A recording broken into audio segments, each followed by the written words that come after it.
चलिए, आप सभी का स्वागत है हमारी मीटिंग में। आज जो योगदान फाउंडेशन फर्स्ट अपनी मीटिंग करने जा रहा है, जिसका मेन उद्देश्य है और जिसका मेन मोटो है कि हर एक बच्चे के ऊपर ध्यान देना, उसकी ज़रूरतों को, उसकी हर प्रकार से वो सारी सहायता और सपोर्ट करना, ताकि हर बच्चे को डायबिटीज़ को मैनेज करने के लिए पूरी सहायता मिले और साथ ही उसका भविष्य भी काफ़ी उज्ज्वल हो। तो मैं थोड़ा सा ब्रीफ करना चाहूँगा आपको योगदान फाउंडेशन के बारे में। योगदान फाउंडेशन एक रजिस्टर्ड इंडियन ट्रस्ट है जो 1985 में इस्टेब्लिश हुआ था और जिसका मेन उद्देश्य है, जिसकी मेन फिलॉसफी है कि क्वालिटी ऑफ लाइफ सबके लिए होनी चाहिए। ऐसा ना हो कि किसी वजह से कोई फाइनेंशियली है या किसी और डिसेबिलिटी की वजह से वो उस लाइफ को इंजॉय ना कर सके। श्याम, आप चाहे तो म्यूट कर दीजिए सबको। ओके, और तो 1985 से जैसे मैंने कहा तो काफ़ी ऑलरेडी कई एक्टिविटीज़ में, जैसे आपने देखा होगा नेचुरल डिजास्टर, सुनामी है, बाढ़ है, अर्थक्वेक है, और या किसी प्रकार से हंगर मैनेजमेंट है, इन सारी एक्टिविटीज़ में जो हमारे योगदान फाउंडेशन के ट्रस्टी और वाइस प्रेसिडेंट हैं मिस्टर रमेश छाबड़ा जी एंड विजय छाबड़ा जी, बहुत आगे बढ़ चढ़ कर भाग लेते रहे हैं। कई जगह इन्होंने सहायता की है, स्कूल में, एजुकेशन में, ग्राउंड्स में और इन्वायरमेंट की सुरक्षा में, प्लांटेशन में बहुत आगे चढ़ कर के इन्होंने काम किया है और आज भी कर ही रहे हैं। तो सन 2009 में योगदान फाउंडेशन एक प्रकार से टाइप 1 के लिए सामने आया और जब इस चीज़ को डिस्कस किया गया कि टाइप 1 में इतनी ये देखा गया कि किसी भी प्रकार से बच्चा चाहे फाइनेंशियल स्ट्रेंथ ही हो चाहे वीक हो, कहीं ना कहीं फाइनेंशियली प्रॉब्लम तो आती ही है। साथ ही साथ अगर फाइनेंशियल स्टेब्लिशमेंट सही भी है तो एक एजुकेशन की कमी के कारण उसकी डायबिटीज़ में हमेशा हमने एक डिस्टर्बेंस सा माहौल देखा ही है और उसकी डायबिटीज़ को मैनेज करने में कहीं ना कहीं कोई समस्याएं आती रही हैं। तो इसकी जिम्मेदारी योगदान फाउंडेशन के माध्यम से as a chief functionary Shri Ramesh Chhabra ji ने और विजय छाबड़ा जी ने हमें प्रोवाइड की as a doctor Anil Kumar Kejriwal. तो जब मेरे हाथ में ये जिम्मेदारी आई तो मुझे हर प्रकार से वो फ्रीडम दी गई ताकि वो एक बच्चे को जितनी भी ज़रूरतमंद उनकी सहायता की जा सके और उनके समस्याओं को देखा जा सके किस तरीके से उनको हम मैनेज कर सकते हैं। तो छोटे छोटे इशू मैं अक्सर छाबड़ा जी के साथ डिस्कस करता रहता था, विंध्या मैम के साथ डिस्कस करता रहता था और उन्होंने मेरे को पूरा फुल हैंड इंडिपेंडेंस इसके अंदर दी कि जो बच्चों के लिए जो ज़रूरत हो वो पहले सीढ़ी से ही, पहले स्टेप से ही आप शुरू कर दीजिए।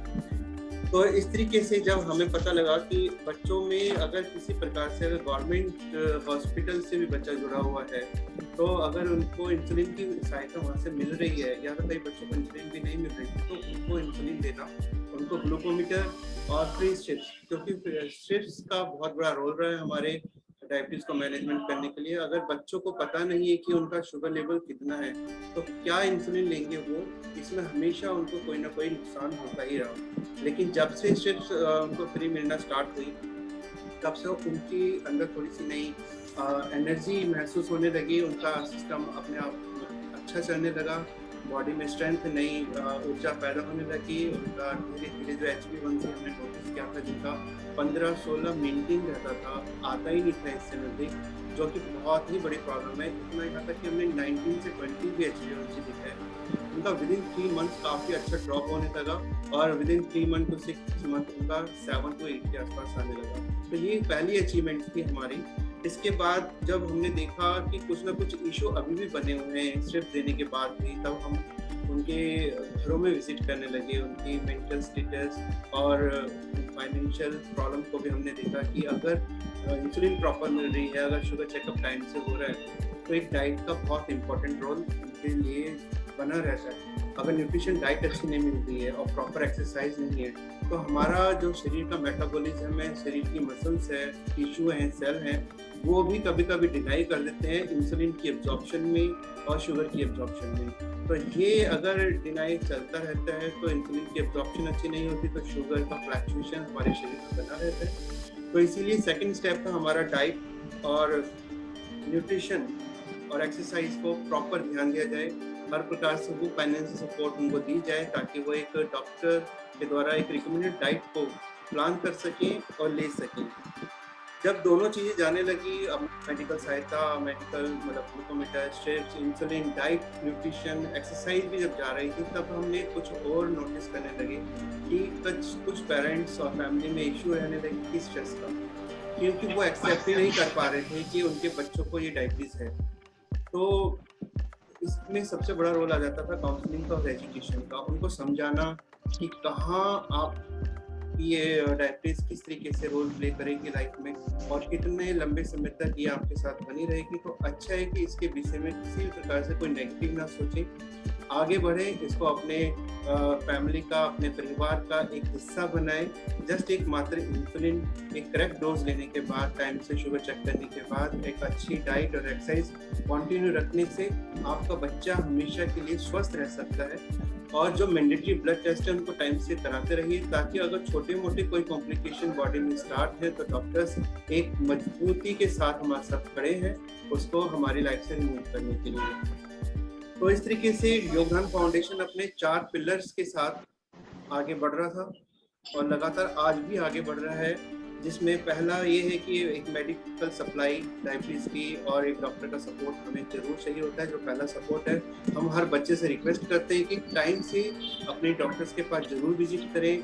3 महीने में या महीने में, अगर वो हफ्ते में एक बार भी बुलाते हैं तो जरूर जाएं, क्योंकि हमें कई बार नहीं मालूम होता कि हमारी समस्या कितनी बड़ी है।